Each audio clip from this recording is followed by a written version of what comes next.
এবার পঞ্চগড়ের হিমালয় পার্ক থেকে সরাসরি যুক্ত হচ্ছেন সহকর্মী রাশেদুজ্জামান বাবু।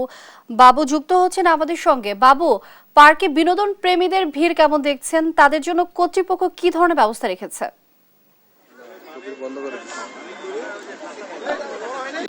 লিনিয়া, আপনাকে ধন্যবাদ। আসলে আপনি যেমনটি বলছিলেন, আসলে দেশের উত্তরের জেলা পঞ্চগড়, এই পঞ্চগড়ে কিন্তু আসলে বরাবরের মতোই আসলে বিনোদনের মানুষের যেমন আগ্রহ বেশি, তেমনি কিন্তু আমরা দেখেছি যে এখানে বিনোদন স্পটগুলো খুবই কম। আজকে যে জায়গায় আমি অবস্থান করছি সেই জায়গাটা হচ্ছে পঞ্চগড়ের একমাত্র বিনোদন কেন্দ্র, সেটি হচ্ছে হিমালয় পার্ক।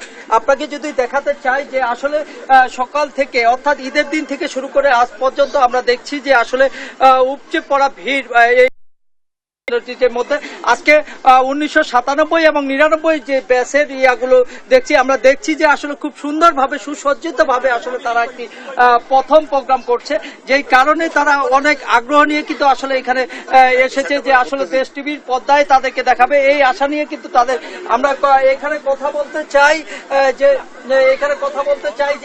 1997 সালে যে এসএসসি ব্যাচ, সেই এসএসসি ব্যাচের একজন সদস্যের সাথে আপনার কাছে জানতে চাই যে আপনারা কেন এই পার্কটি বেছে নিয়েছেন এবং আজকের দিনটা কেন বেছে নিয়েছেন? ধন্যবাদ দেশ টিভিকে।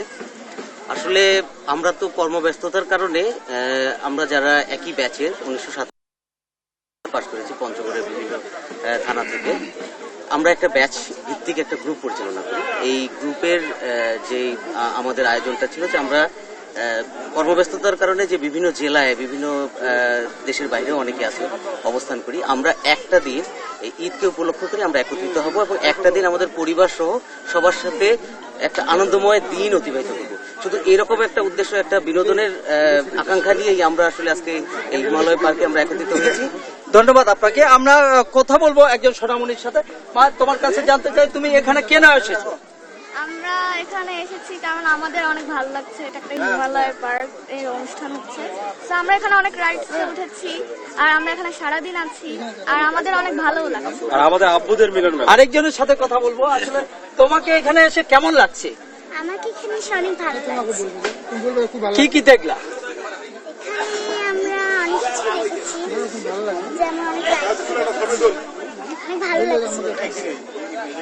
লিনিয়া, আমরা যেমনটি শুনছিলাম আসলে পঞ্চগড়ে যদিও আরো কয়েকটি কেন্দ্র রয়েছে, যেমন হচ্ছে দেশের সর্বোত্তরের জেলা, যে আমরা বলি যে টেকনাফ থেকে তেতুলিয়া, সেই তেতুলিয়া উপজেলা কিন্তু আসলে এই পঞ্চগড় জেলার মধ্যে, সেই পঞ্চগড় জেলার মধ্যেই থাকার কারণে কিন্তু আসলে উত্তরের শেষ সীমানা হওয়ার কারণেই আমরা দেখেছি যে প্রতি বছরই কিন্তু এখানে পর্যটকরা আসে। বিশেষ করে আপনাকে যদি জানাই যে আসলে পঞ্চগড়ের যে বিনোদন কেন্দ্রের অভাব, সেই কারণে কিন্তু আসলে তেতুলিয়ায় যে বিনোদন কেন্দ্র রয়েছে অর্থাৎ শেষ সীমানা রয়েছে, সেটি দেখার জন্য কিন্তু আসলে অনেকে পর্যটক কিন্তু আসলে এখানে আসে। এর পাশাপাশি কিন্তু আমরা দেখেছি যে আরেকটি উপজেলা, দেবীগঞ্জ উপজেলা, যেখানে ডিসি পার্ক রাস্তার পাশেই কিন্তু ডিসি পার্ক, সেই ডিসি পার্কও দেখছি যে আসলে আজকে থেকে 3 দিন ধরে উপচে পড়া ভিড়, অর্থাৎ এই বিনোদন কেন্দ্র না থাকার কারণে মানুষ কিন্তু বিনোদনের জায়গাগুলো দিন দিন কিন্তু সংকীর্ণ হয়েছে। সেই কারণে কিন্তু আমরা দেখেছি যে এখানকার যারা পর্যটক রয়েছে, যারা বিনোদন প্রেমী রয়েছে, তারা বলছে যে আসলে এখানে যদি করা যায় তাহলে কিন্তু আসলে সবার জন্য